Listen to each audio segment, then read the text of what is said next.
Hi everyone, Raphael Harry here, and you're listening to White Label American, a podcast where we hear stories from an immigrant or two, sometimes more.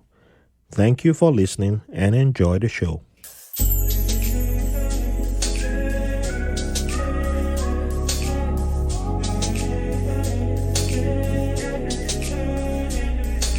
Welcome to a brand new episode of White Label American. Thank you all for joining us today. And before we begin, I'd like to thank everyone for joining us today. Thank you to our supporters. Thank you for everyone who subscribed to whitelabelamerican.com. If you haven't, what are you waiting for? Hit the website www.whitelabelamerican.com. Hit the subscribe button. Hey, if you want to donate, you can hit the donations. Donate. Hey, as little as you can or as much as you can. We accept it all. There's merch available there. Buy whatever you can and share with your friends. We welcome everybody. Join us. If you want to leave feedback, you can leave written feedback or you can leave voicemail also. And once a month, we do feedback shows and you're going to get your voices played. So, hey, leave it short, nice, and awesome. And you get to hear your voice on the show. So you get to be part of the show one way or the other. And there's also a link to the Patreon, so you can also become a patron of the show too. And we also try to do episodes with our patrons once in a while, and we leave something for the patrons, just for the patrons. So there's so many ways you can be part of the shows, and you get extras, the bonus content. So with that being said, subscribe, and share. Today I have the honor of having a very special person. All my guests are special people, but today's guest is someone who, one of the most popular guests of this podcast, introduced to me, and he's doing something that's very important in the neighborhood. And it's small, but you don't think about it until you get to hear about something like this, and then you start to realize that, oh yes, the older you get, sometimes we hear we are familiar with Drake's song "No New Friends," "No New Friends," and yeah, sometimes we take that like, yeah, no new friends, but you do sometimes need to make new friends. There's nothing wrong with making new friends, getting friendship is important for your life and moving forward. You can't just stay the same because people change, people grow, people evolve. And what today's guest has, one of the things that he does, amongst many things that he's been doing and has done, caters to friendship for dads and how dads navigate that field. And, he's very helpful to dads in that aspect. So he's going to talk more about that. And that was how he came into I became aware of today's guest. So, with that being said, there's a lot of things about this person. He's going to take us to a part of the world that we haven't visited in a long, long time, since we had Namik, my very good Russian brother who unfortunately supports the wrong team, Barcelona, but we forgive him because, every family has somebody like that. Today's guest is Vadim Shepel. He's going to tell us where he was born in. He's a fantastic gentleman. He's someone whose whole life has beautiful story. It has there's a hidden great novelist in there. There's a tech visionary. There's economics. There's computer science in this story. There's everything you want to hear. So, with that being said, let's dive into Vadim's story and get to meet Vadim. So, welcome to the episode, Vadim. How you doing today? Thanks so much, Raf. I'm very excited to be here, and I really appreciate the very humbling introduction. So thank you. Hey, you're welcome, man. It's been my pleasure to have you. Been wanting to have you on the episode, and it's great to start 2022 with you. So, yes, introduce us to your place of birth, and well, wait, before we even dive into your place of birth, the names Vadim, Shepel. What is the meaning of your names? Yeah, it's a great question. So my first name, this is a story that my mom told me, and I don't know if it's true, but I like it, so I'm gonna go with it. It's my first name means peacemaker, which I Peacemaker. find very telling because throughout my life, I constantly found myself in situations where I'm trying to bring two sides together. Huh. and help to maybe de-escalate situations, or move things forward, whether it's in the family or at work or with friends. So I find myself always kind of playing that role. So I don't know if it's, and it was something, I learned about this from my mom way out, when I was already much older. I think it was in high school or college, and I've heard this and I said, oh wow, that makes sense. So again, I'm not sure if this is true, but it's a it's a story that I like, and I think it feels true to me. In terms of the last name, I honestly don't know. So this is, I was fortunate to grow up with two of my great grandmothers Mm-hmm. alive till I was in college, till I was, about 19 or 20 years old. And each of them, these were incredible women who in Eastern Europe outlived communism, meaning that they were Wow. alive Yeah. before the Soviet Union was formed in 1917, and they lived long enough to see, way afterwards, right? Yeah, And that's history right there, man. that is history. And I was, my great grandmother from my dad's side, as a kid, saw the Tsar live in person in Wow. a parade. So just to have that arc of history, chanting about that in a Brooklyn apartment just shows you how much has happened in the past, in the 20th century, and, in the past 10 or 15 years in this century. So I think the last name is probably has some European origins, maybe German, maybe Slavic, but Mm. although I was fortunate to grow up with both my great grandmothers, the history, as you can imagine, gets pretty murky once you get to their parents. So they kind of knew where they came from, but beyond that, there were just stories that, so oral history, and it's hard to pin down. So stay tuned on that. Maybe I need to do some digging. Oh yeah. Oh yeah. And excuse me. If you find something in your digging, yeah, please share with me because that Yeah, is amazing having um, great grandparents who outlived, who saw the Soviet Union before it came to be and outlived it, and that is wow. I mean, if they wrote down, if they have diaries, I mean, that is something that yeah, that's something that belongs in a museum or like that is just a wealth of information right there that people wish they had access to. You know, of course. that is like wow. That is wow. Yeah, I love hearing that. But yeah, to your name, Peacemaker, yeah, that really suits you. Anyone who You know, has met you, I think they will yeah, agree that yeah, that name really, it's, yeah, that name, yeah, I buy that story too. Yeah, yeah, I agree. I take it as the truth. I take it as the truth because yeah, if anyone has met you, they yeah, that's all they just need. All it takes is thanks. just meeting you once, and yeah, they go with that. So you've already given a little insight to this question. So introduce us to where you were born, and yeah, give us a little bit about your childhood over there, and yeah, city, and just give us a general overlay of your place of birth. Yeah, of course. So I'm from Ukraine, which I think the good thing is that most people are more familiar with this country, at least than when I came to the US as a kid, because they thought, oh, Ukraine, it's is it like near Norway, and you guys have snow and polar bears and drink lots of vodka. So now people know a bit more about the country, which is great. I'm part of, my city called Kharkov was right on the border with Russia, so it was Ah. predominantly Russian speaking that time.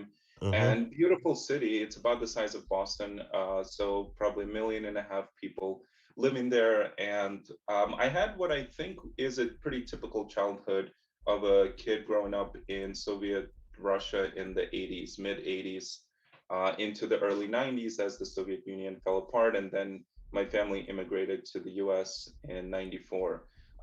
It was a really peaceful childhood, really.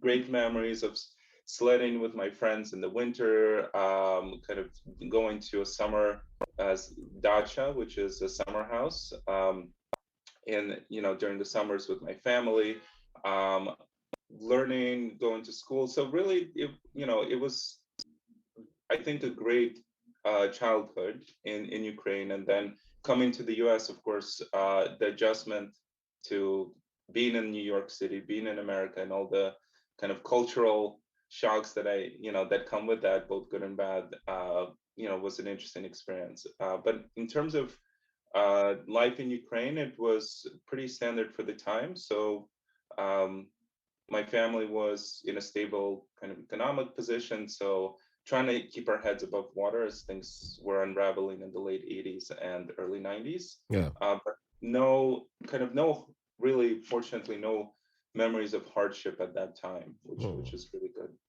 So it's what's the city called again? Kharkov, so Kharkov. Charkov, yeah. Okay. So is Kharkov still part of Ukraine today?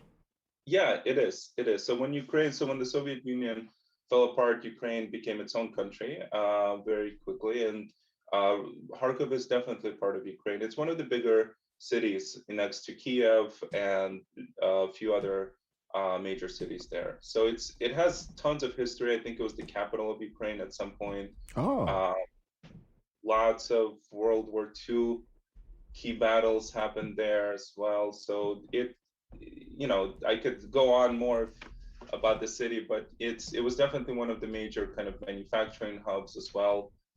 Made tractors and then tanks Wow. during World War II. So most of my family was trained as engineers, as good upstanding Soviet citizens. Wow. Um, yeah, why I asked if it was still part of Ukraine today was because of the when the Yeah, annexation of Crimea took place, and with the fighting in Ukraine, it's still happening to this day. So I know that with some parts that are like Russian majority of the population aligning more to Russia. Like, so I had to ask if that part was still um, considered in Ukraine, or if it was one of those that were like now trying to move towards Russia or had moved already into Russia. That's why I asked that question from based on my little knowledge of what's been happening over there yeah, since absolutely. Crimea happened. Yeah, I mean, to me, that's a tragic kind of event because and my city is still part of Ukraine. I grew up during a time when it was still both Ukraine and Russia was part of one greater thing. So it's Mm-hmm. like it's the equivalent of maybe California breaking out of United States kind of breaking apart, and then you have one, maybe the southern states, right? You have the California on its own, right? So Yeah. and then you have a conflict between, say, an armed conflict between California and, say, I don't know, Nevada, right? And but we're all Americans, right? So I think there, because of a lot of the shared history, of course, there's crucial cultural identities on both sides, right? But is that a reason for us to start armed conflict with each other? It's Mm. so that to me is very sad to see, as I think for most people on both sides, right? Yeah. Yeah, it is sad to see because that's so unfortunate. Like my friend who had mentioned previously, Namik, who's he was born in I can't recall the city. It's like the um, when it comes to space studying of when it comes to space, like the space is like space crazy. It's a huge part Mm, of space history in Russia. I think I know which one. Yeah, that's where he was born, but his parents are from Armenia, Hmm. and so no, Azerbaijan.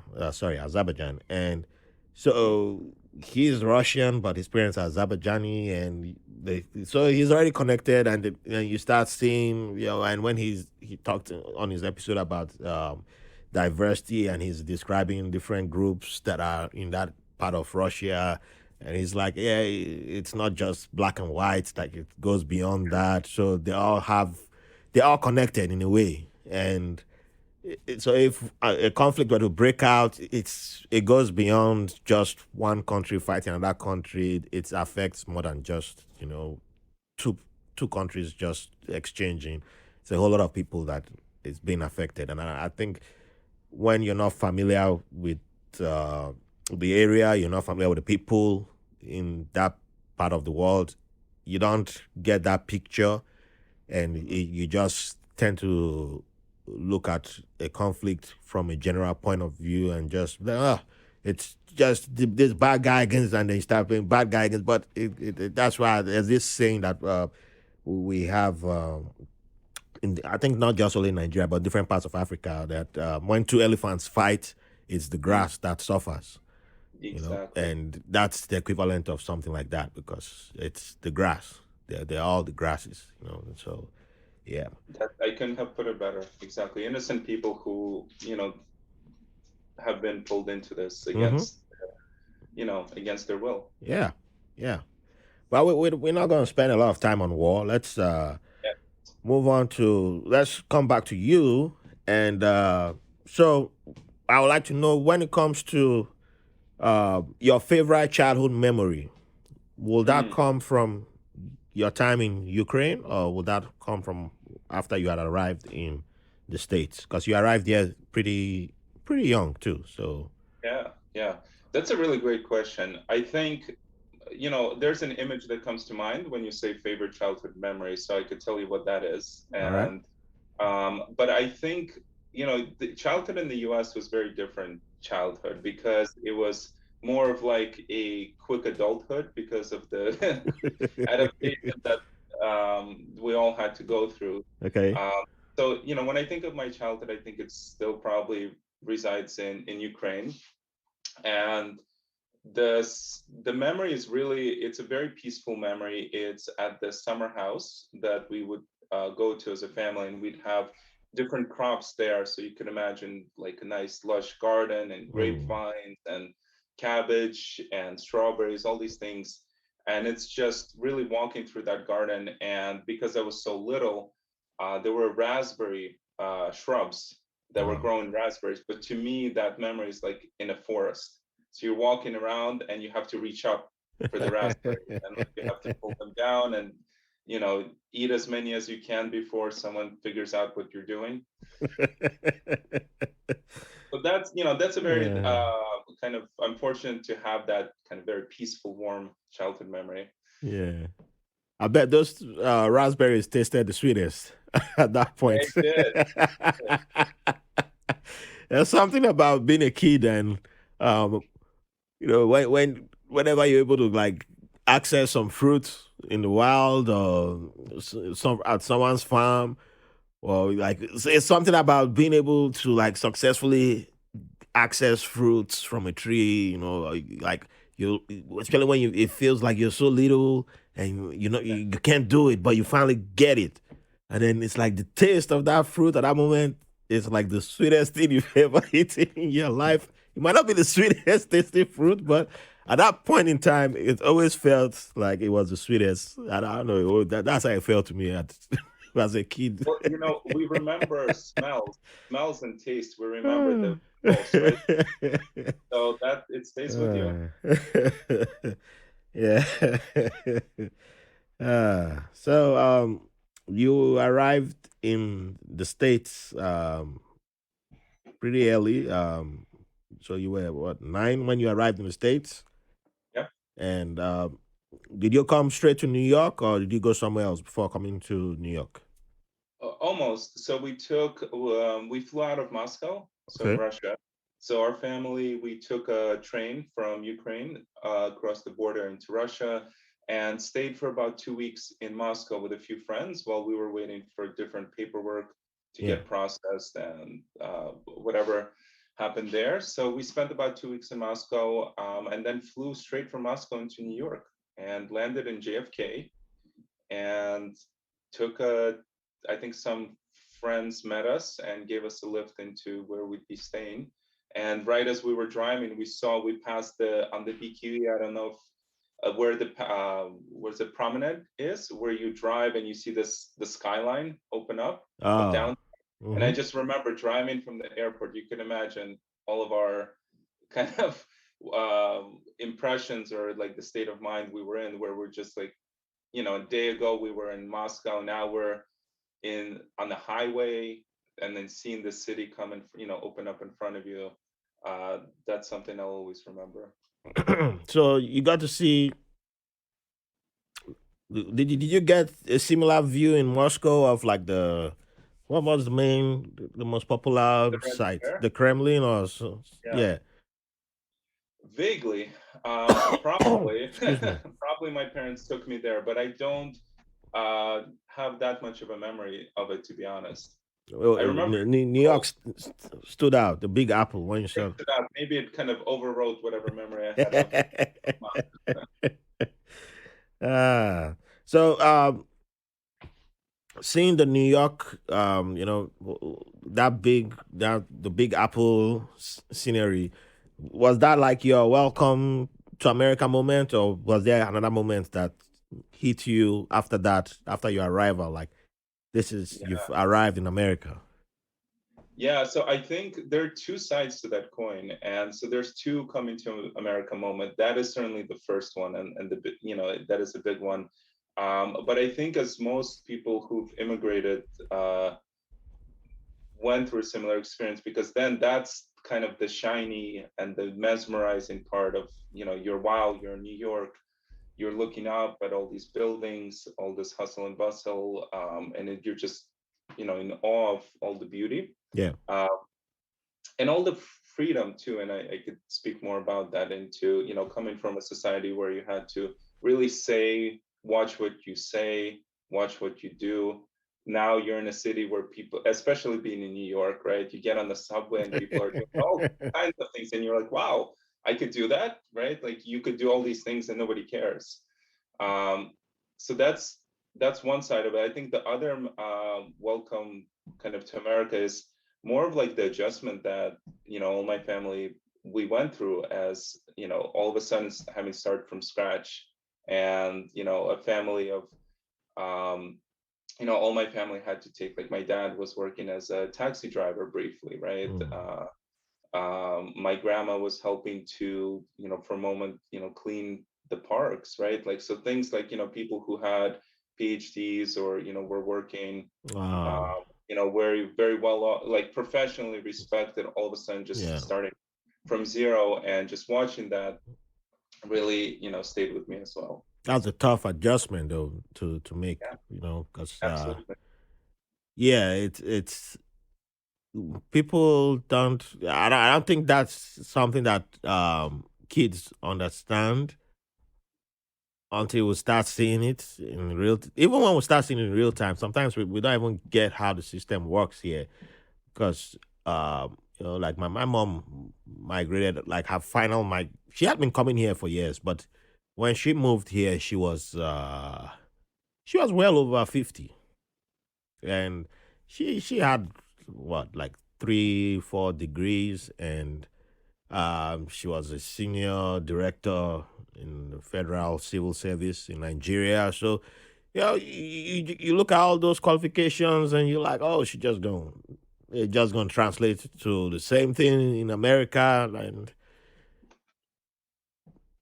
then you start like, oh, waiting for she gonna get a job. She got something. It hasn't happened. It hasn't happened. And you hear, oh, she's babysitting. Like, what? Babysitting? Well, why is she babysitting? That makes sense. Yeah. And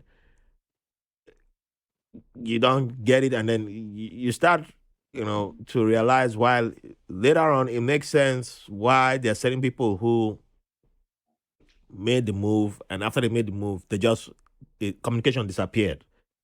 It Mhm. just seemed like they stopped communicating. And the shame, the not knowing how to deal with this, the expectations, the not meeting their expectations, the expectation not being met, kind of thing. Nobody explained that. Oh, the way it works in this country, when you come here, it's like you're starting from zero. All that kind of stuff, especially if you don't have anybody, network here, all that kind of stuff. It's tough for you to now start communicating back home, like, hey, look, I'm starting from here. I'm a taxi driver, especially if you're coming from a place where they've been looking down on these professions, and then now you're now doing that profession. People gonna be like, what the hell, man? Yeah, oh no, hell no. So there's a whole lot of emotional baggage that Yeah. adds on. the adults, and then you who's the kid of that person. It's like it's, like for me, the language that was used to was you're lazy. Or there's something wrong if you worked in those professions. And now I know better that you're not lazy if you're in those professions. But at that point in time, it was there were family members who was like, why are you doing that? Why are you in this job? And so you start having that mental gymnastics going on, and you're like, but it was until one got familiar with the system, how the system worked, and then you start. So yeah, actually, that even gave me an idea to do. I know a couple of therapists who specifically handle immigrants, and yeah, I think I have to send a message to one of them to if they talk to children of immigrants, brand new immigrants, because I think that there's a market there. I don't mean to put it in that terminology of market, but someone needs to address that because Yeah. a lot of kids they don't that shock when you start seeing your parents going through that struggle, trying to adjust, and it's also part of a lot of clashes and conflicts in homes, and because it's the dad or the mom is suffering, and emotional stress, and how do I explain to my children see me as a failure? Do I need children are like my parents a failure and all that? So yeah. So it's a I whole lot mean, of confusion there. Yeah. it's a lot, and I think, I mean, the silver lining in this, I think, for the kids, as a parent now, I see that, well, at least one of the silver linings, that that this is, it's on you to make it right. If Yeah. nobody's going to give anything to you, right, you have to go and try to do what you can to help the family, to help yourself, to stand yourself up. And I think the other thing, I watched, that was a point of struggle when we came to the US, but then, they, a lot of my family were able to move through that. And I can't, like, as an adult now, I can't imagine, like, I'm in my late 30s now. um my grandma was in her 50s, right, just as Mm-hmm. you're describing with your mom. I can't imagine going to a different country, and this is when they had no idea about, there was no YouTube, there was no Oh yeah. internet. Oh, that's There another was, thing too. Yeah. it was like you're going to another planet, and all you're bringing is like what someone told you to bring. And so, kind of, but then they were able to kind of rebuild their lives. And so that, I think, is something to, that I took away as well, which I can't, again, as I grow older, I can't imagine doing what they did now, right? Just going to That's the basically, appreciation. That's where we start to appreciate the struggles that they went through. Like even like not saying that um I'm I'm in this I'm how will I put it? I'm not saying I support or approve, but even those who are considered the quote unquote villains, or those who did the wrong stuff, I can to an extent empathize with them because when majority of the people went in blind, and it's yeah. like you're trying to figure out your way. So there's the mistakes, the actions. Yeah, if you're bad, you're a bad person. You're still gonna do bad things. Even if you give them the information and all that, bad people will do bad things. But there are people who, when you look back, you can, like, not, the older you get and the more you can process information, you look back, you can say, yes, this person was clearly out of their depth, trying to make things work. And you can tell the ones who had to, like, I got to bump into the wall, bump into the wall, bump into the wall, bump into the wall until they found, oh, there's a door here, then I can walk right through it. And you could be like, wow. So while they were bumping into the wall, we just had to keep going with them too. And okay, now I'm not angry anymore. I'm not, so yes. So there's a few people who I get it why they're like, I'm not going to forgive this person for this and that. And I'm like, that's between, I get it. I'm not a therapist. I'm not here to tell you don't do that and don't do this. But there are lots of people who I look back on now and I'm like, okay, yes, I get why this happen this way. And yeah, because if I put myself in those people's shoes, put myself in that time, not now. I'm not doing judging with now where I have access to a whole bunch of information, but I'm like, yeah, I definitely would have made a whole bunch of mistakes, done a whole bunch of wrong things, and I would have okay, yeah. I too would have been bumping in walls and probably would have done worse. I don't know. Maybe I would have recovered quickly. Who knows? But yeah, so I think that's led to me making certain decisions that I've been making lately and how I look back on certain people who migrated and just the actions that they took. And yeah, so once in a while, well, before I probably would have been, oh hell no, push them away, push them to the corner. But now I think lately I've been changing because I look back and I'm like, yeah, someone someone just said to some people, come to this country, it's paradise. That's all many people got. That's the only information they got. You make trust me, you get here and then you arrive. They didn't tell you that maybe before you make it, you might it take you like 7 years. That 7 years is a whole lot of emotional stress that you're gonna go under. They don't mention that part of it. They don't mention a whole lot of, and yeah, and we don't talk about how the brain reacts to all this stuff. And so now we are at a stage where we're at a point where people now are open about all these things, and it's like cool to talk about this. Oh, by the way, those of you listening, you can't see what's happening, but at the beginning of this episode, there was a little background noise. My daughter is in the studio, uh, and now she's grabbing onto me. I don't know why she's holding me, but yeah, I knew this was gonna happen. So yeah, so just know if someone starts talking that doesn't sound like me, yeah, it's the official owner of the podcast that's here with us. But let me ask the next question before I look at what she wants. Uh, so you arrive and you start settling in, Vadim, and one thing that got me fascinated with your story was you said as a kid you had a dream to be a great novelist or tech visionary. So where do where how many of great books have you written? I think great. I used to love reading stories. I love reading a bunch of novels as a kid. So where have you hidden them? And have you already published them? I know you may not have been using your it may not have been published under Vadim. Like where they at? Where they at? Let's just just between you and I. You can. I won't tell nobody. Right. It's what I've been doing during the nights. Yes, and no, I wish.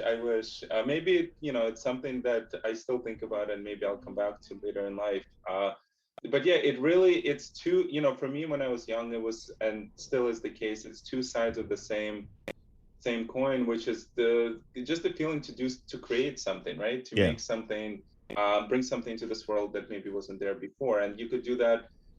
For me, when I read books as a kid, that they stayed with me, um, and they made huge impact on me as a person. And so I thought, I wanted to tell a lot of the story of immigration and other things that I, lived through. And so writing was definitely a vehicle for that. Um, and the tech side is also, same thing. I wanted to create something that wasn't there before that maybe makes people's lives better in Yep. some way, makes people's lives easier, and to bring that in. So it's two, to me, it all comes from the same place. It just, how you do it is, it's just a bit different. So did you ever write anything as a kid? Yeah, I started writing when I came to the US, and I was lucky. We had in the school that I went to, we had some creative writing kind Oh, of nice. things, or like basically we were given a notebook, and you could write a story of your own. And so I started doing that when I was about 10 or 11. And first as a kid, I was reading a lot of science fiction, so my first stories were about going to Mars, and all those things, establishing bases on the moon, that kind of stuff. but as I in throughout high school, I really and into college, I really wanted to write about immigration, and the idea of that this generation that I was a part of, we really what we struggled with is that we weren't quite at home in our new space, but the Mm. home that we had was no longer there because things had changed so much in the country that we left. So we were really without a footing, kind of like we were from Atlantis, right? And Atlantis had sank, and Yep. there's something new where it once was. But if we go there, we would be strangers, we would be foreigners. But here we're feeling as foreigners as well. So that was a lot, a lot of what I explored in short stories, and definitely tried my hand at a novel that probably no, I'd be happy if no one ever reads for everyone's benefit. But it's something that I might come back to just to tell that story. And Yeah. photography is also a medium that I've explored a lot for the same purpose, just to help tell my own story and help tell people's stories as well. Okay. We'll come back to photography later on. Um, I did when I started getting into reading novels as a kid. We education then was upside down. So, but um, I was fortunate enough to find well, I think yeah, five other boys in my hood and in my school who we all shared the same interest of reading novels, and so we used to exchange books together, Hmm. and we all started writing. So that was like my lesson in creative writing, and the only reason why I stopped was that I made the mistake of showing a family member a story that I'd written, a vampire story. It had romance, had action in it. It was probably plagiarized too. But I was what? I was 11 or 12. Yeah. But the person laughed after reading. He just laughed at it and was like, this is silly and that kind of thing. And I just felt bad after that. And I never wrote anything. I never wrote anymore because I was like, man, this is the first person outside of my boys' circle who read my stuff and look at the reaction. Oh hell, this must be, I must be really terrible. So I just threw threw the book away. I don't know where the book is, and but once in a while, I would always try writing a story and write like a few pages. But I would remember that incident and I would just dump it. And I think I was in I was almost, yeah, I was almost turning 30 or so. And the person saw me and was like, hey, man, what happened? You used to write. I remember that story you wrote when you were a teeny tiny kid. And yeah, what happened? You never, why didn't you write more? It was interesting. You wrote a vampire story, right? And I was like, did you remember your reaction? I mean, I'm glad you still remember that I wrote the story, but do you remember your reaction? It's like, I don't remember my reaction. Didn't I encourage you to write more? It's like, what, was it in a separate universe or what?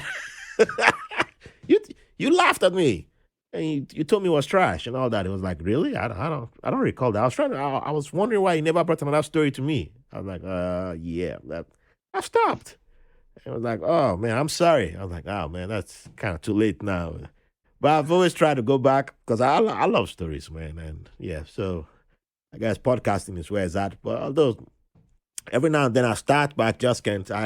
I can't really continue. But in my brain, it's like I'm always designing stuff.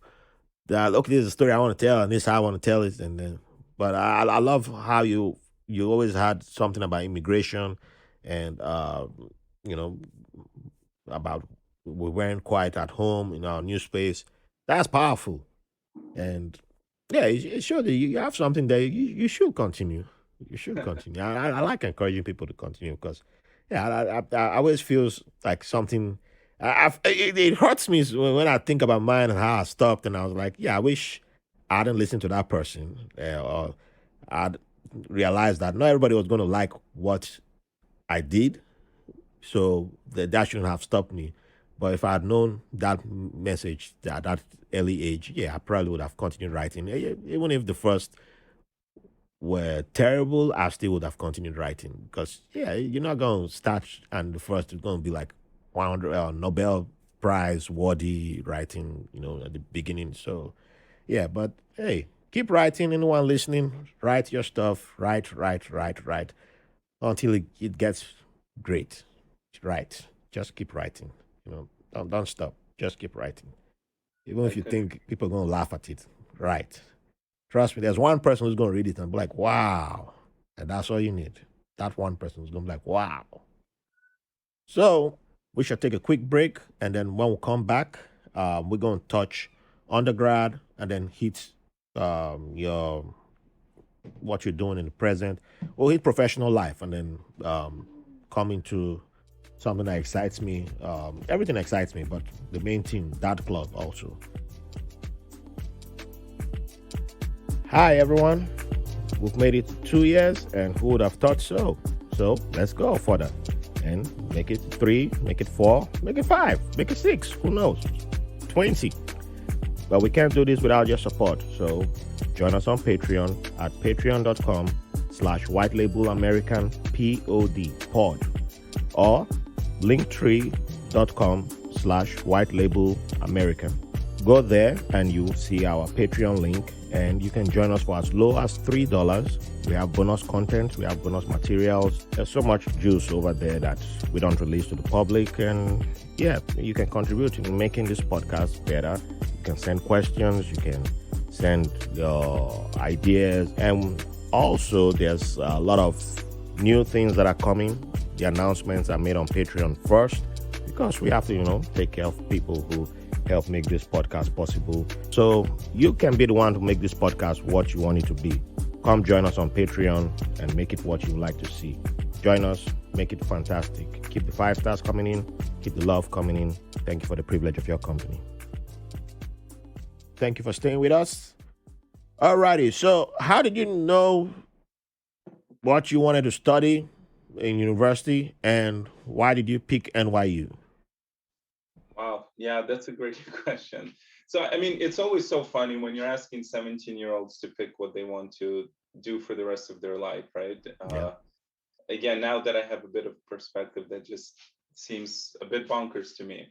But as I mentioned, so as I was growing up, besides writing, prose or poetry, I was writing code. And so I had a huge, even back when I was in Ukraine, um, we just got a computer at home, and family friend had a computer as well. And I remember going there to play with their son, who was maybe 2 years older. And when you're 9 years old and you're hanging out with an 11-year-old, they're like, it's like there was like, wow, this is such a smart person. I could learn so much from them. And but so we were playing with a computer, to give you a sense, this was late 80s, right? So you had like the old clunky computers, and he was programming in QBasic. And I remember that he had programmed the game, or maybe he had a game, and the way that it was stored, now this is going to date me a bit, right? But like, we used to have floppy disks, right? Yeah. For those Oh, I who may remember remember floppy that, disks. right? But back then, it was in an audio cassette. So the way that Oh, the the computer read the shizzle right data, there.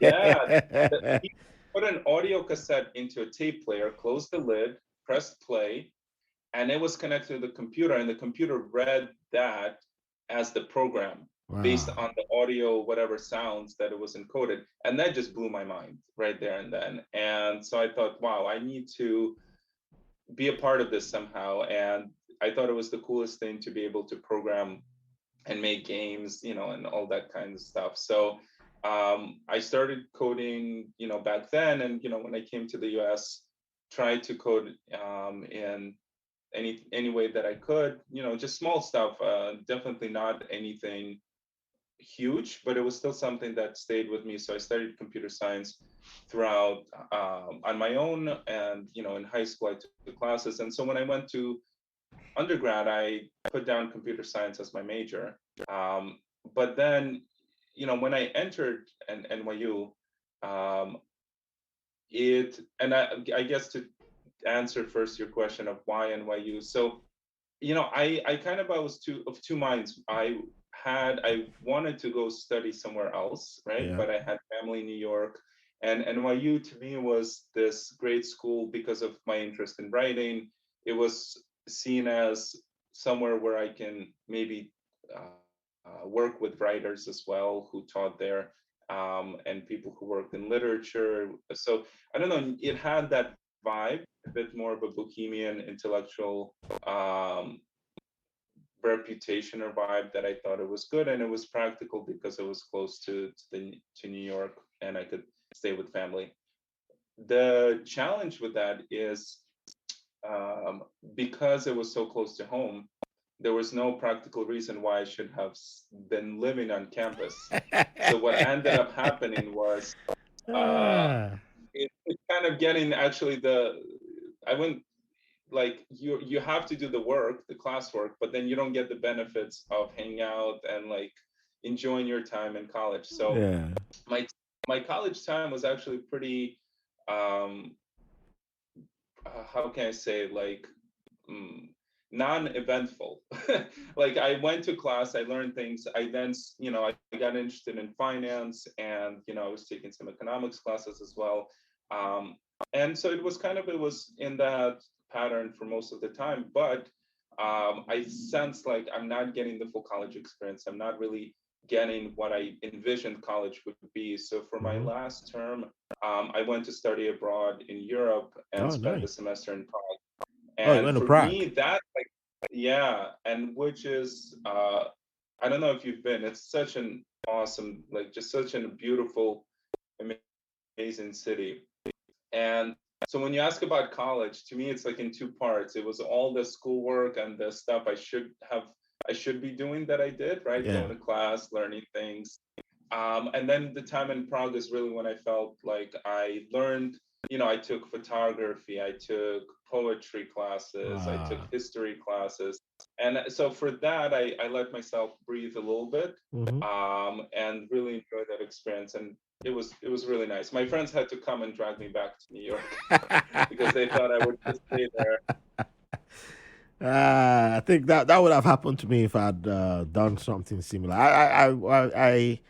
My college experience was more of the just go to school and yeah, knock it out.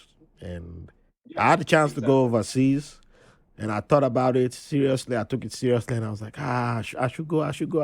And I was like, just knock it out and get it done. We get it done. I was like, man. Now I look back, I was like, yeah, for what? I should have gone overseas and enjoyed the experience. But yeah, it's done. It's done. Yeah. Well, there's still time. The good thing about Europe is it's always there. Yeah. Oh yeah. Yeah. But, funny thing is, I just had a guest. Well, two guests, but one of them is from. One of them lives in Prague, and yeah. So yeah, Prague is second time now. Prague is just Interesting. good stuff about Prague. Yeah, she teaches over there, and it's like Oh, good nice. stuff. Nice. Yeah, good stuff there. So you knock out college, and you with your tech side, you still ended up going into the financial world and going in the for profit sector, and but you didn't decide you didn't like, okay, you had the opportunity to stay there, but you didn't end up staying there like this is going to be my career path. You decided no, you wanted to go try something else. So how did all that go about? How did you make that decision? Yeah, absolutely. So I was in college taking my computer science classes, and I got, I met some people that were working in finance, and I got interested in the market. And it's something that I was interested in even, I think, since eighth grade. We had a subscription to the New York Times, and I find myself going through back then. They used to print out all the tickers Mm-hmm. in the business section.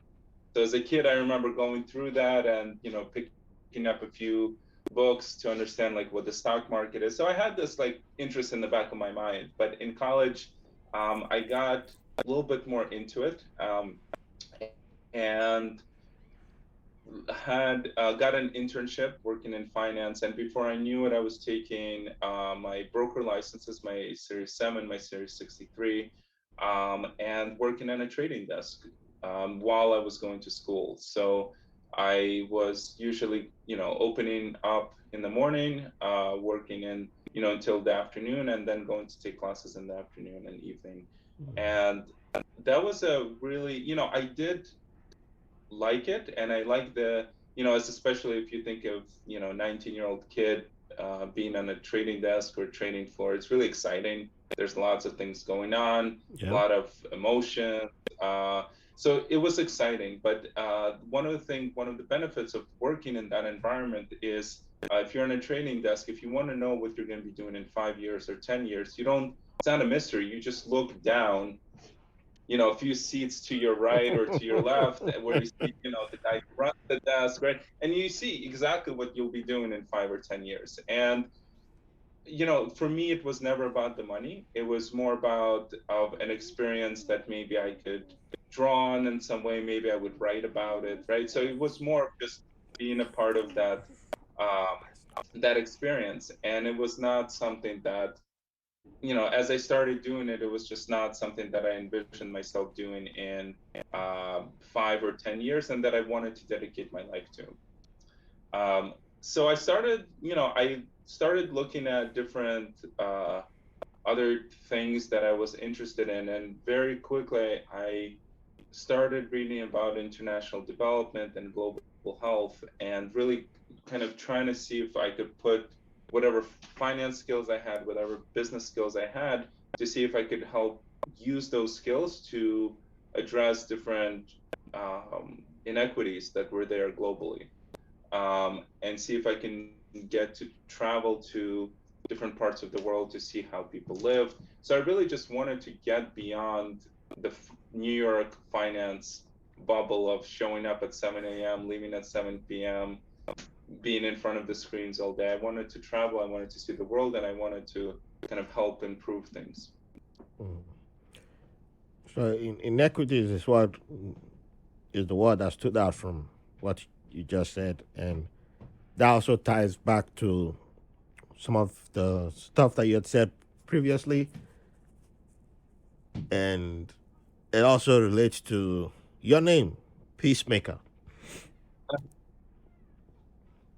So another proof right there again for those who are keeping tabs, just in case, you know.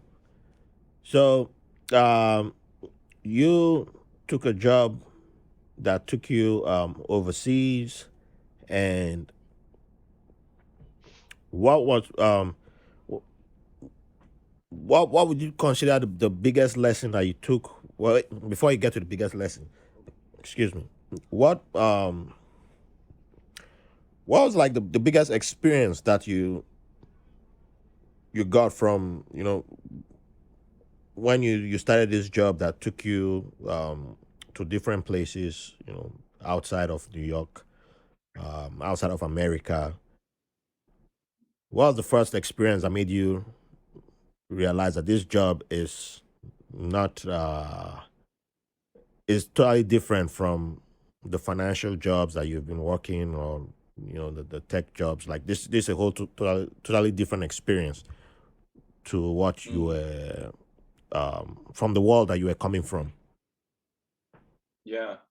So, Ralph, what was interesting to me is it wasn't that different. I mean, it was because I was in parts of the world that were different from, say, New York, right? Mm-hmm. And being in town.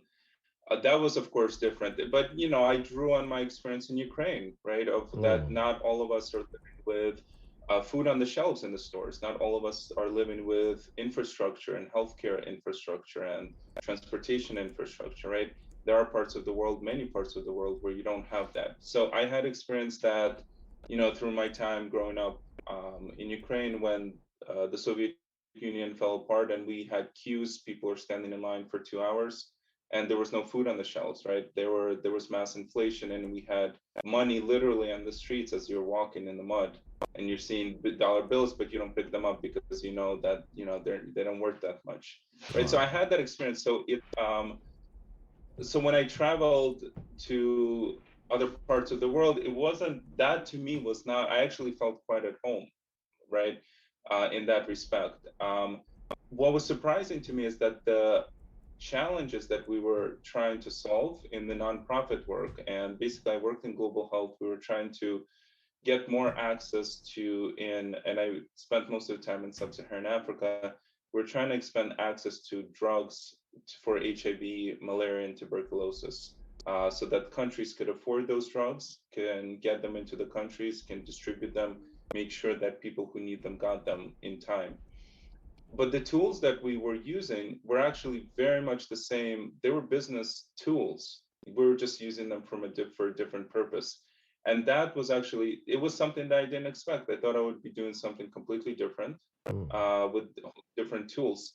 But that really made me realize, to the point that you made earlier about like the narratives that we have about good versus bad, or, about the different countries or different parts of the world, or um, kind of what needs to happen for different challenges to get better. I saw that these were actually business problems that were having very unfortunate human consequences, of where maybe the government didn't know how much need there was for the drugs, right? Because there wasn't a reporting system to understand that, right? Or maybe the companies that were making the drugs weren't providing them to those markets because they thought it was too risky, or they didn't know how much demand there was for the drugs, so they couldn't actually make them in the factories, right? Very, so that to me was a big like aha moment that, hey, this is actually not that different. We can use the same tools that we use in our day to day, but we could point them at problems, at different problems, and actually make those things better. Mm. What you just said reminds me of the guest from episode 15. He's very big in the supply chain world, Brian Long Mm. Aoe. So he's the co-founder of the Worldwide Supply Chain Federation. It Mhm. started as the New York Supply Chain meetup, and he's always he has blogs on, and he's also teaching now at NYU, and he has a blog on supply chain, and he always says a lot of the supply chain issues in the world are not as he talks about them being related to climate change, and but not like unsolvable. Like a lot of Yeah. people make it out to be that these are problems that are not as grand as they are made out to be, but we just have the wrong people talking about them a lot, and that if we have the right people in the room, a lot of these problems will sound simpler and will be easier to tackle. And that's the point. That's where he comes from. And the problem is, how do you get those people into the room or the mic in front of those people? And that's where it becomes a whole different ball game entirely. But that's Yeah. what you just said reminded me about that, because yeah, 100%. business problems. Yeah, it's yeah, because a few times there are times when I dig into certain issues and I'm like, why is this even a problem? Why does this even exist? Because I'm like, yeah, with my little background in supply chain, this shouldn't even it don't even make sense why we're having this issue. And then Mm. yeah, it's so yeah, that's why I wasn't surprised when you said that. But yeah. So you went from for profit sector to was it non-profit or not for profit you were working at? I think it's the same thing. It's nonprofit. Okay, non-profit. So although I think you may have answered this in a way, what would you consider your biggest takeaways from having worked on both for profit and not for profit, non-profit? I mean, um, Yeah. I think it's really that they're more similar than different. mm, And the tools that we have to solve problems are can be applied to many different things. It's very similar. The other thing that I was just so inspired by and struck by is that there's so much cool stuff happening in a lot of the countries that we, again, going back to what you mentioned about the simplified narratives that we have, right? Is that, or the stories we tell ourselves about regions of the world or countries are, everything is so much more nuanced, and there's so much more kind of color and kind of shading of the different kind of things that happen in a particular country, in a particular region, that people just don't recognize because we have these simplified notions of what places in the world are. I've seen entrepreneurs in Kenya who are coming out using mobile currency. This was like in 2013, right? Yeah. uh, Way before we were using it in the US, right? They have different digital patient records, right? Nigeria has tons of stuff going on, as I'm sure right? It's there's so much cool stuff happening, right? That um, it wasn't kind of a need sometimes for anyone to come in and try to make things better. It's more of like, how do we actually let the people who know what the challenge is, who are already doing good stuff, how do we actually like unblock them, right? And Mm, give them room to grow, yeah. rather than coming in with like some off the shelf solutions that we think is best. I agree.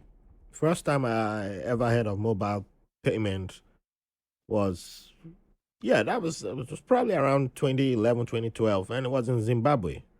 Yeah, And I was like, what is this? Like, then I was like, well, that's actually smart though. And then I yeah, kind of brushed it off and I was like, yeah, but, and then I started hearing mobile payments over a decade later. And I'm like, wait, I know the Zimbabweans were using this. But people are telling yeah. me this is new way to use it. I'm like, what do you mean this is new? They've been, people in Zimbabwe have been using this.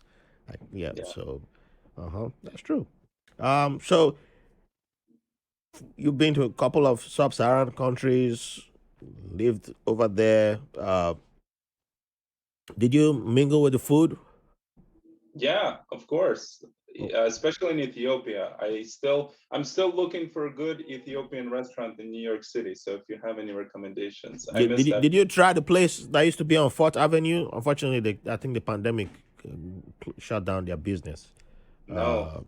Yeah, that food was good though. It's a bit pricey, but I mean, you gotta pay rent if you're on Fourth Avenue. So, but it was. I took one of my friends who's a good friend of the podcast, and they live in San Antonio. So, when the pre-pandemic, they visited, and I was like, "You ever had Ethiopian food?" They said no, and I took them there, and man, they were like, "What is this? This is great."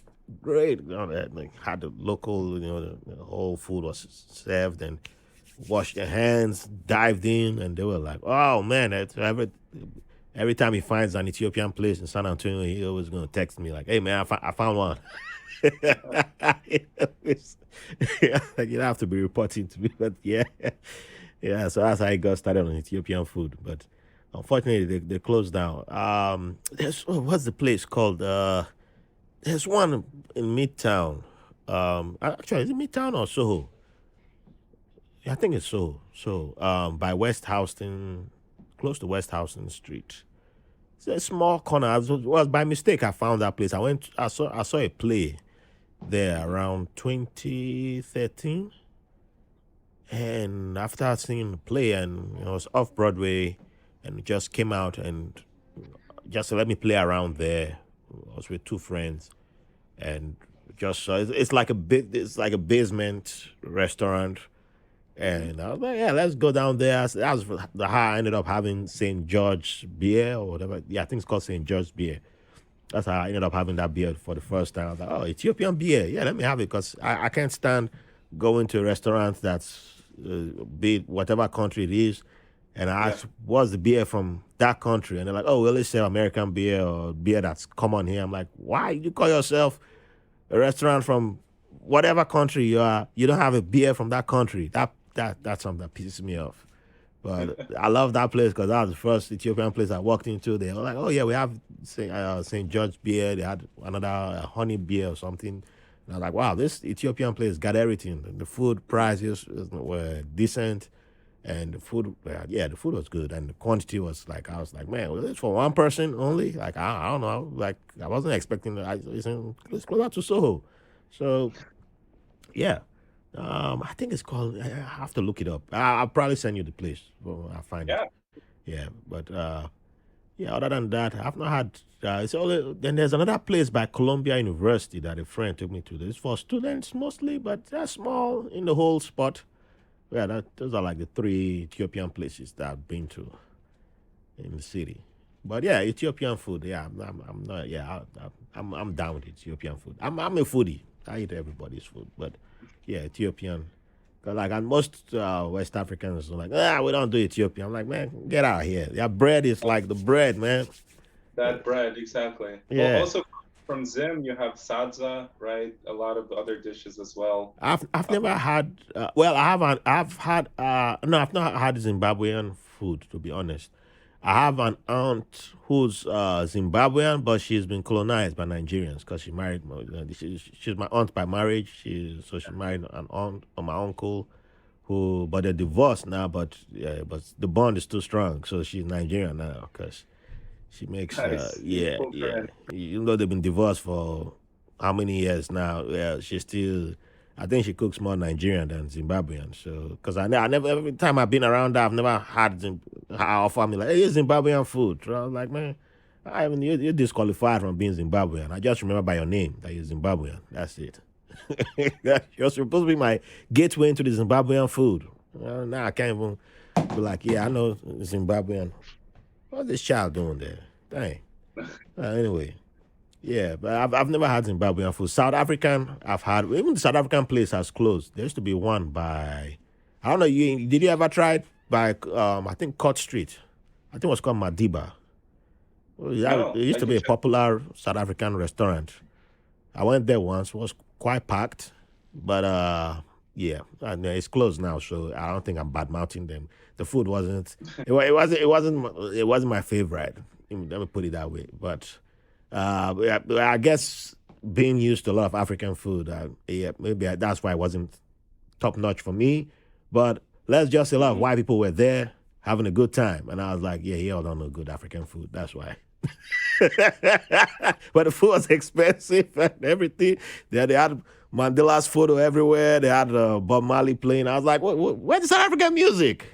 But now Uh, my piano is hot. So yeah. So I guess if they needed maybe like 2 3 years, and then they would have South African music would have been popping. But yeah, it just felt funny to me. I came there. I was like, South African play. I googled it.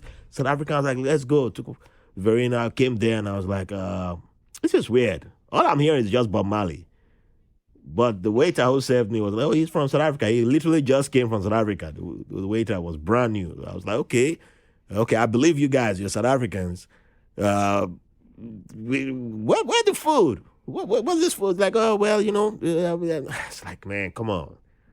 And I was like, nah, let me go.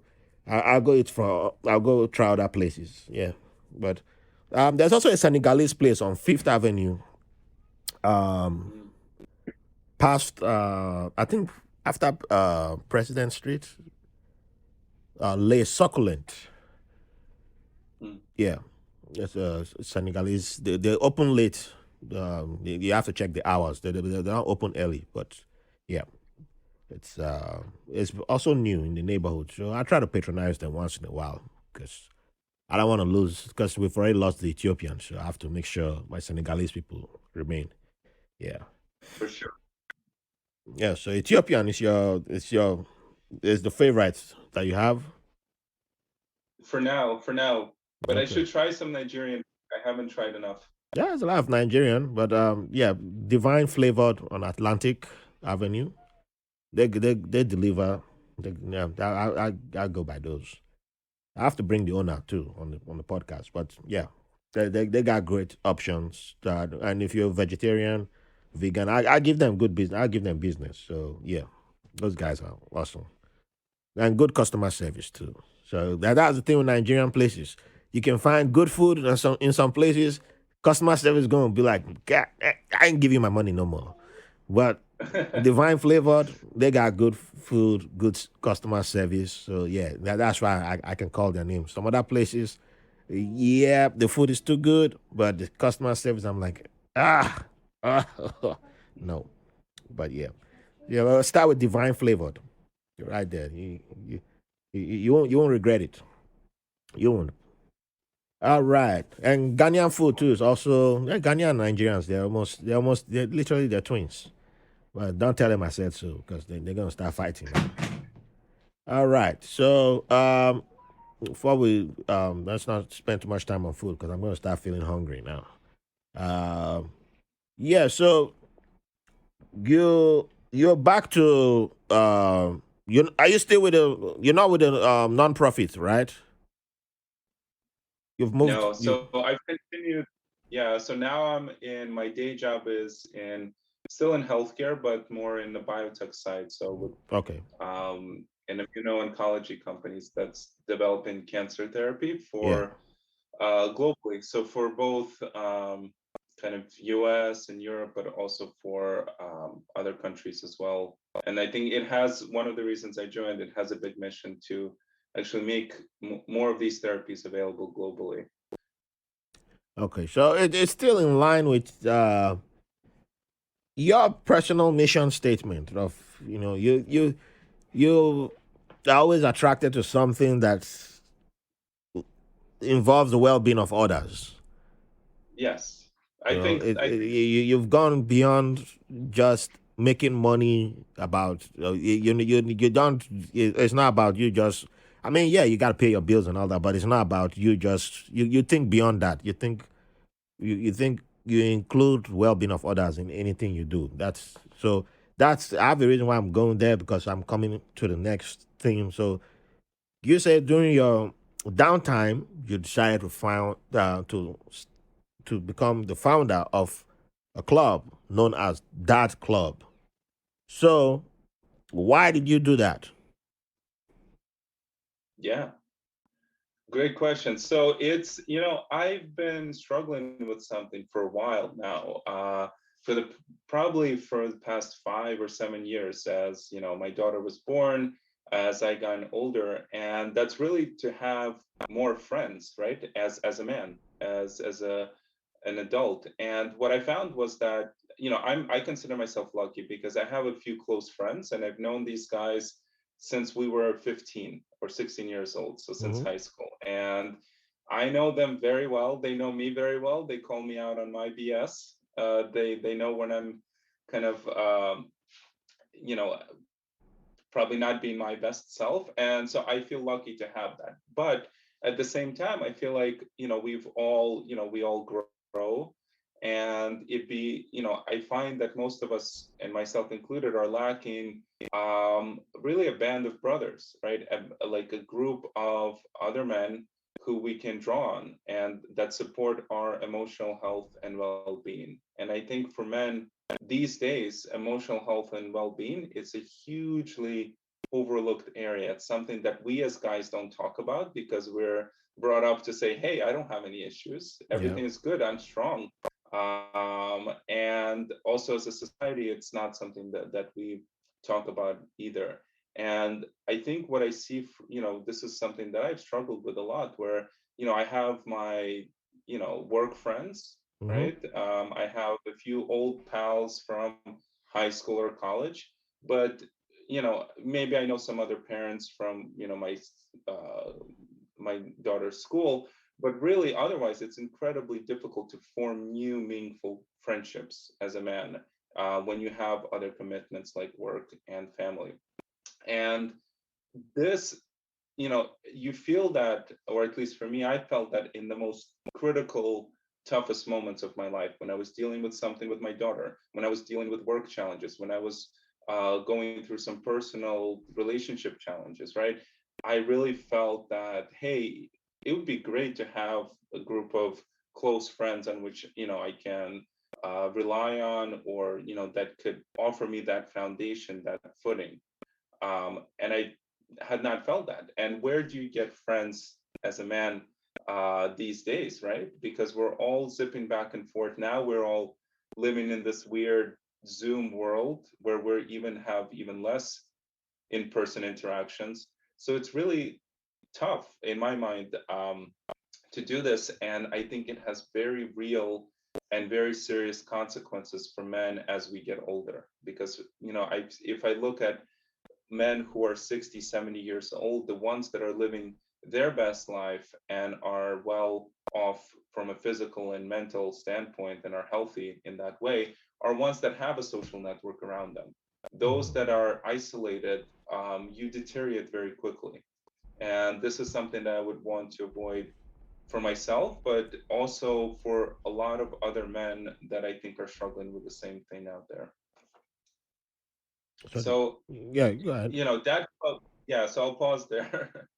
I was going to jump in with the keyword you said there, social network, which Yes. I believe is where many people struggle because it took me a while to, start to realize that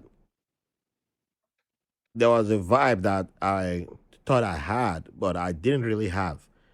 When one day I like, I have a bunch of podcasters who are like, who are my mentors, who I mirror myself after, and they pointed out that your social media followers are not your friends.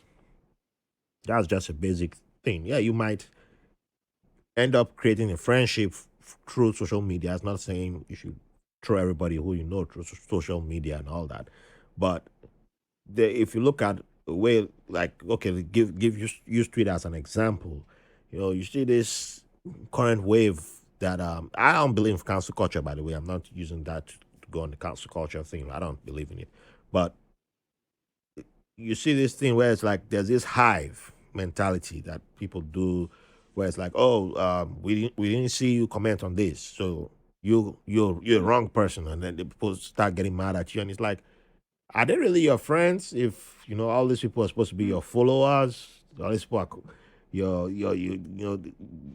on your Facebook, they call themselves friends, and why are they Hmm. mad at you if they say you didn't say this, you didn't say that? So you know, and I started looking back. Like there was a certain time my Facebook, whatever status I put up, I got a lot of engagement. And with time, it started being like reducing, reducing. The more I stopped talking about a whole bunch of BS, which was Hmm. stuff I didn't know anything about, the engagement reduced. But when I talked about some ignorant stuff, the engagement was high, and I didn't like that. And the more I was like, I want to talk about what I like, but not from a negative point of view, more engaging. People just stopped really talking to me. That was it, and I was like, yeah, this is not friendship. This is not what I consider friendship. So I guess that was my realization that this social media thing is not really the friendship that I thought it will be. Have I made some cool friends through it? Yes, I have, but they're not the majority. It's a very small percentage that of friends that I've made through it, and uh, so that speaks a lot to the lack of friends as an adult. And when I hear people, saying no new friends, I don't have friends, and all that, I think sometimes it's become a thing that we use as a defensive mechanism because you don't know how to make friends anymore. If you go by social media 24/7, it tells you don't make friends. You're not supposed to have friends, or it's cool not to be that person who can't have, doesn't have friends in their lives. And I'm like, no, you shouldn't. It's not cool.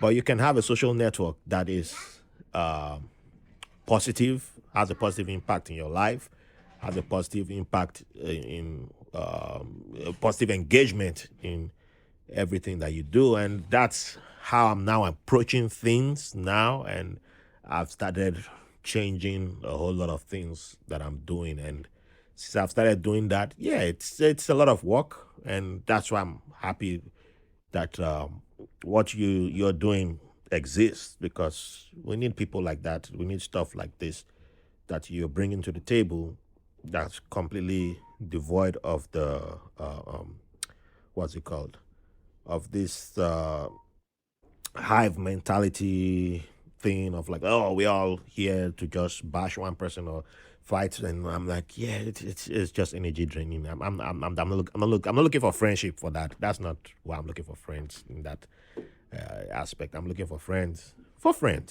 and if you don't want to be friends that way, then that's fine. I'm willing to take my time and look for friends that way. So, Yeah, yeah, that's why I was happy to hear when you mentioned social network. Because that's very important for me as a dad absolutely. and someone on my journey too. And Rav, I saw a statistic recently that said that the percentage of men in America who view themselves as having no close friends, it increased fivefold. It used to be 3% in 1990. Now Hmm. it's 15%. And Wow. that's in the US. You could think this is and that's no friends. And then, the study went on to say, like, if you have one friend or two friends, that's another. But like, it's scaled so much now. And I really think this is a epidemic, a mental health and public health epidemic, just that no one really talks about. This is a Hmm. silent crisis, um, Oh, that I think we should try to address. I agree. I agree that it's something that Yeah. we should try to address. It's stuff like this that makes me miss something as simple as going to the barber shop because I'm bald now, so I haven't Mhm. been to barber shop in years. But yeah, I think there's some little engagements that I think the moment you remove something like that from people's lives, you start to see how people deteriorate because that's why I love volunteering.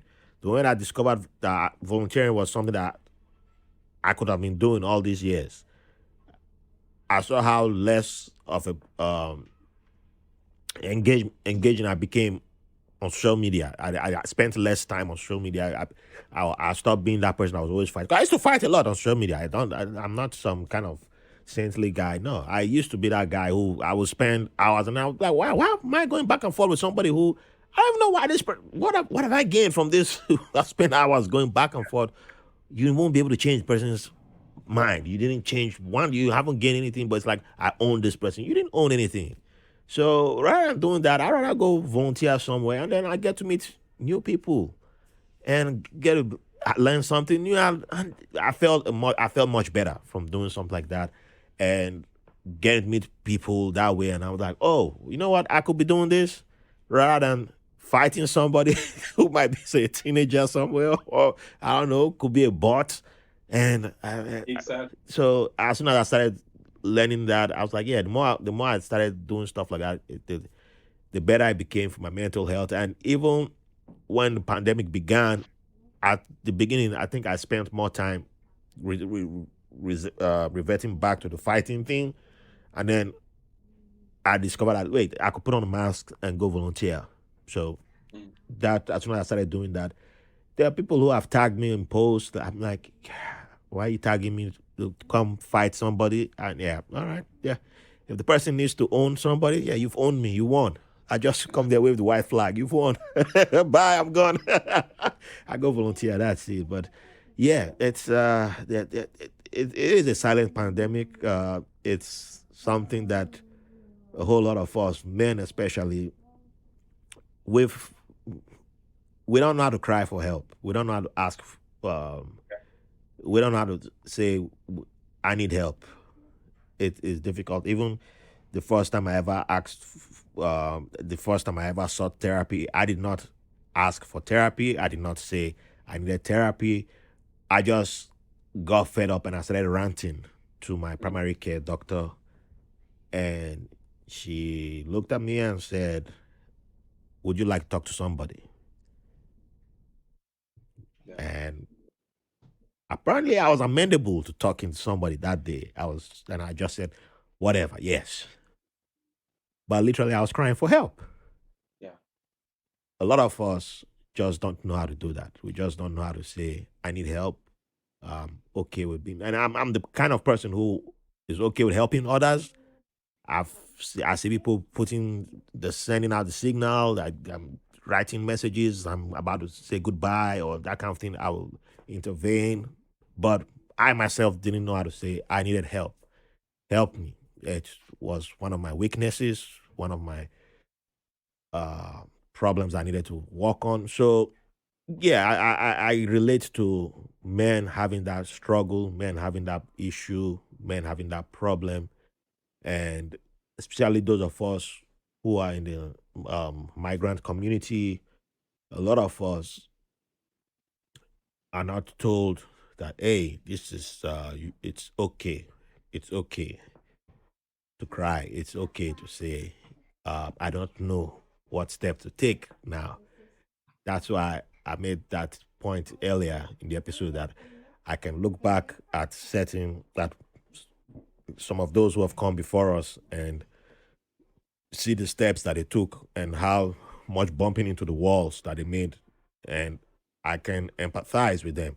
I'm not saying I support whatever wrong mistakes they made. I'm not saying I support whatever decisions they made, but I can empathize with them because I get how we were raised. I get how, where we are coming from. So yeah, I get it, and I understand, and that's why appreciate those who rose above that to still get to where they got to, and I appreciate those who were able to say I needed help, and I appreciate people like you who are stepping forward to create a platform to tackle the pandemic and say, yeah, well, we're not going to wait until a whole bunch of us create much more, do something more disastrous than what's already happening.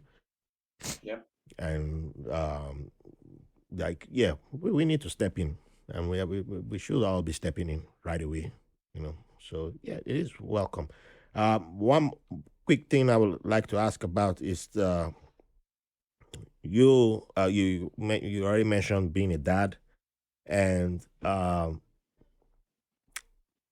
think it's also important to mention that not every dad is married, or every dad is you're a single dad, and you've navigating fatherhood is different. It's a different journey for someone like you in comparison to someone like me. I don't want to do like the comparison thing, but I believe it's part of humanizing our stories to let people hear from the different fathers that are out there. And so, how's it been for you navigating fatherhood as a single dad, and in this pandemic too, and like not just only the pandemic that you've mentioned, the silent pandemic, but also the global pandemic that we are going through right now. Yeah, yeah. I mean, so first off, I consider myself the luckiest guy out there because I have my daughter, and that's my rock, and so that's I feel very blessed with that. So I feel my glass is full. Um, I think it's hard to reflect on because when you have your own reality, that's all you know, right? Mm-hmm. Um, so I just consider myself lucky. I think, it going back to the challenge of making friends, it's one more thing because, I have, I'm focusing on my daughter, focusing on my work that pretty much takes up all of my attention and all of my time. But um, being a single dad, I think uh, there's certainly pros, challenges, and there are good things about it. There are challenges about it. I will say also, I'm lucky to have a great relationship with her mom, her stepdad, and I know that doesn't always happen. And so we have very Yeah. good mutual, a lot of mutual respect, and wanting the best for my daughter. And again, I feel that that's very fortunate. I consider myself lucky for that. Um, I think. It's tough when you're as a parent because you're trying to understand, and this is interesting reflecting on my own childhood, right? Of as parents, are we friends of our kids? Are we their bosses, right? Like, what is Mm-hmm. our role? And I think that has been changing. It certainly changed through the pandemic. It's certainly changed since I was a kid. And so it's more of navigating that, especially as a single parent. How do I contribute the most to my daughter's child? How do I make her develop? How do I show up for her every single day? And I'm not sure if that's different if you're not a single parent. I think probably it's not that different, but it's more of just kind of thinking through how to combine all that in the time that we have together, right? And have fun, but also have her develop, show up to her as for her as a parent, like all these things. So it's more of like how do I make sure everything is addressed in this short amount of time? You know, when you mention are we friends of our kids or are we their bosses? I think mine is my boss right now, but at the You same know, time, she always says, uh, sometimes she'll call me, Papa, you're my best friend. She'll say, Papa, you're my best friend, or she'll say, Mama is my best friend, or one of our grandparents is our best friend, and I'm like, okay, I don't know, but I'm still family, but I guess, and but yeah, it's like the first time she said it, it was like, oh, that felt nice.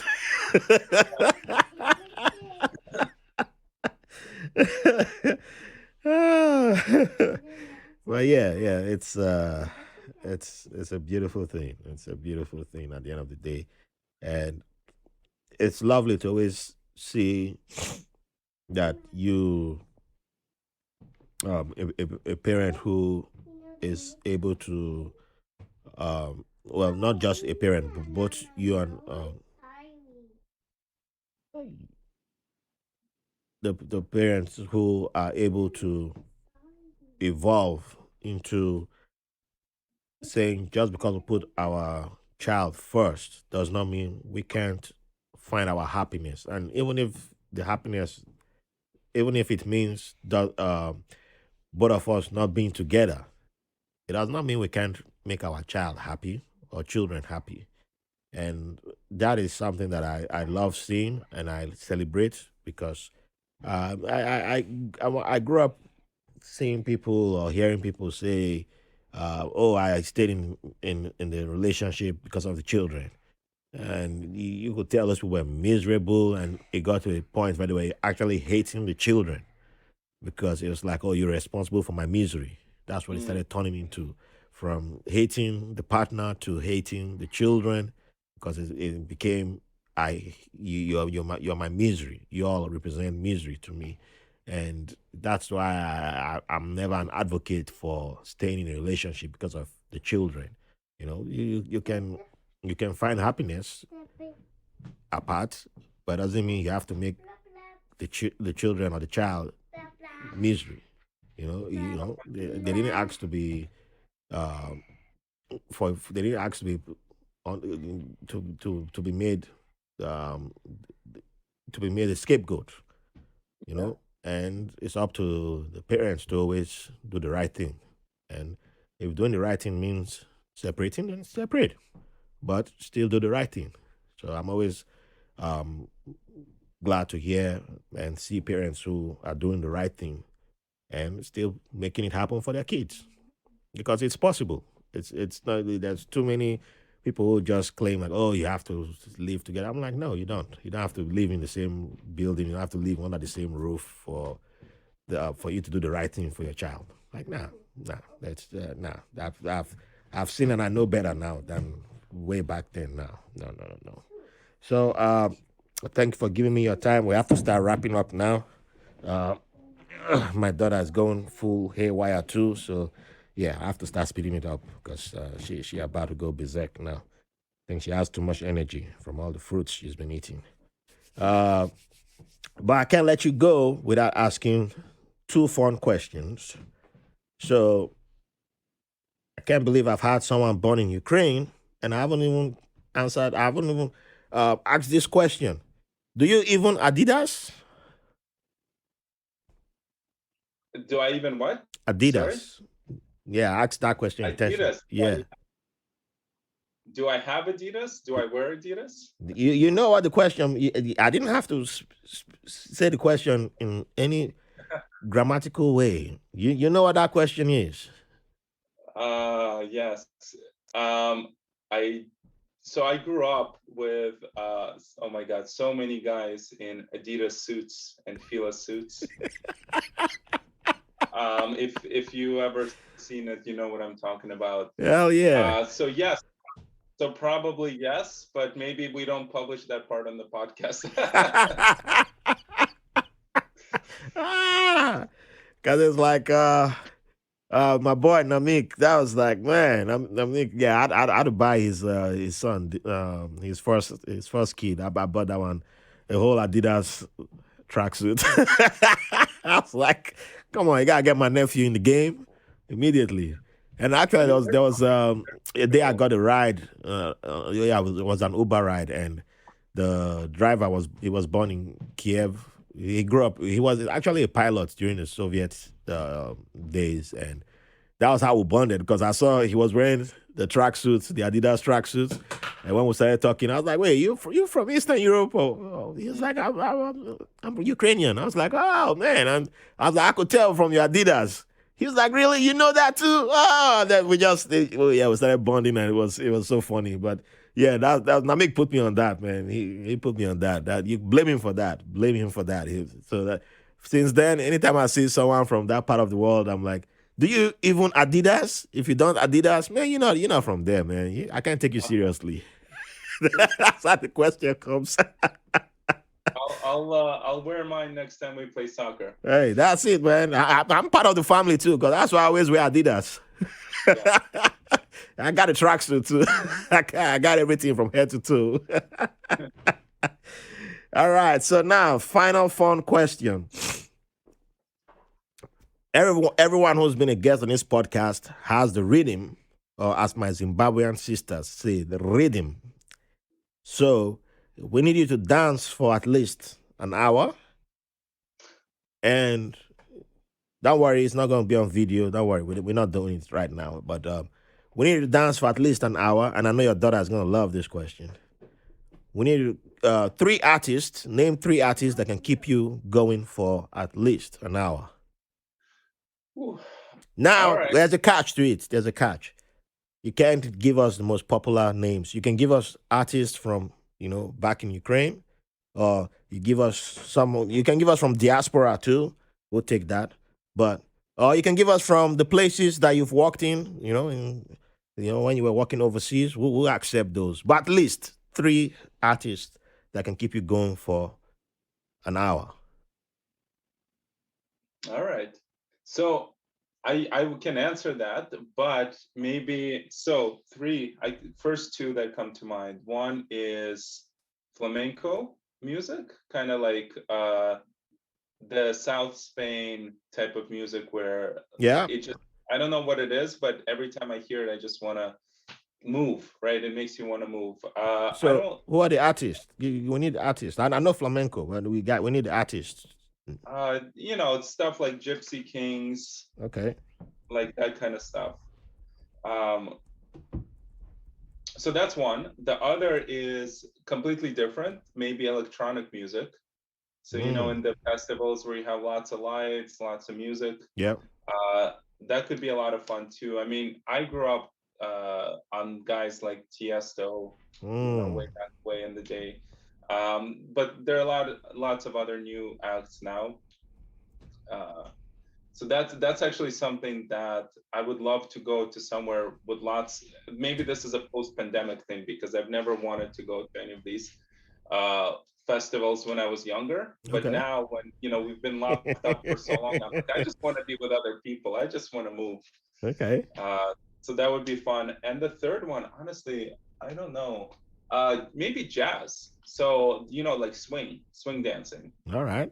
So they have this thing on Governor Island every year, or they used to be for the pandemic in August, where everyone dresses up in like 1920s attire, and they're like Is it yeah, governor's ball?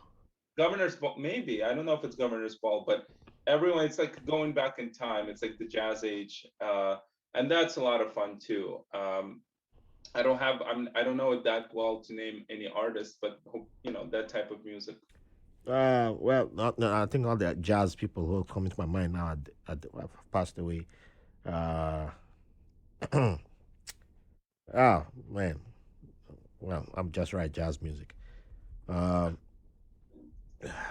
dang it. Why am I forgetting? I know, like, dang, it's not. It's not helpful. But I got too many people in my brain. I'll pull someone from my Spotify list for you. But There you go. yeah. Thank you. Alrighty. So thank you for your time. Spasibo, right? Спасибо большое. Spasibo by Shoba. Namik never told me the second part, but he always said Spasibo is where I ended up with Namik. But yeah, appreciate you coming on the podcast. Final question. What would you like to leave the audience with? Could be from something you've written, one of your hidden works of art that you don't want us to know about. You can you can drop one hidden gem in there. Or it could be something you've read, or from something you've seen on your travels, or from one of your favorite artists, from one of the jazz songs you've listened to. It's up to you. This is all you, freestyle. What would you like to leave the audience with? Yeah. So, I mean, I think you touched on it when you were talking about families, right? I think my major takeaway is that life is short and you don't have to do anything, that it's all in your control, right? So there's no one way to live a life. So live the life you want to live, and you're only accountable to yourself at the end of the day. So that's kind of the big idea. I have to do my plug for Dad Club. So if you're listening to this, go to dadclub.co, check it out. It's not an app, it's not a forum, it's a real life uh, thing to get people out of their houses and get them back in time for dinner, but still have fun and make new friends. So it'd be great to get this up and running in the new year. So be awesome if people check it out. Yeah, and I'd love to have more people part of it. Oh, say it again. That So which that no part? that club dot. Oh, dadclub.co. All right. So .com, it's .co because the Yeah. domains are taken. Oh, no worries. I got no. I understand. Yeah. Normally, I ask for plugins after the final question, but you Oh, saw ahead of time and you took care of that, so that worked out perfectly. So all yes, right. thatclub.co, and I'll be adding that to the show notes, and you see it on all the social media posts. So yeah, sign up, and yeah, join the community. I'm there already, and yeah, so we can do fun stuff, and yeah, see how it grows and help it take it to the next level. Alrighty, thank you for being with us. Can't wait to see how we grow the year, and yeah, love great stuff coming up in 2022. Keep the love coming in. Stay awesome, sharing. You know what to do. Do the right thing. Alrighty, see you in the next episode. Thank you for the privilege of your company. All right, that's a wrap. Thanks for listening to White Label American. If you enjoyed the show, we'll appreciate if you rate, review, and subscribe to the podcast wherever you get your podcast from. If you have any questions, comments, or have someone who will be a good guest on the show, or you want to be on the show, send us a message at whitelabelamerican@gmail.com. And make sure to follow us on Facebook and Instagram at White Label American. Thank you for your support.